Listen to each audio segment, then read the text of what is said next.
Busco el beso, la revolución, un mensaje que hable más de amor, las caricias para el corazón de esta tierra que alguien lo rompió.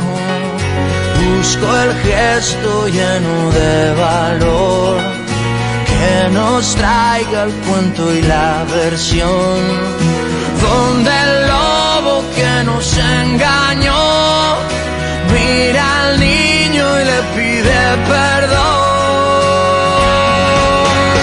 Caminar, poner sonrisa a cada paso y respirar, será bonito lo que quede por llegar.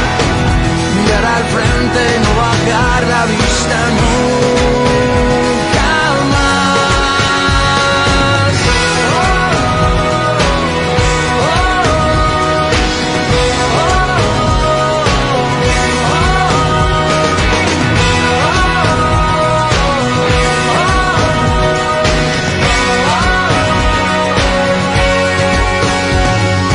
Busco el viento que traiga el sabor, que se lleve al pésimo escritor de este cuento que no nos durmió.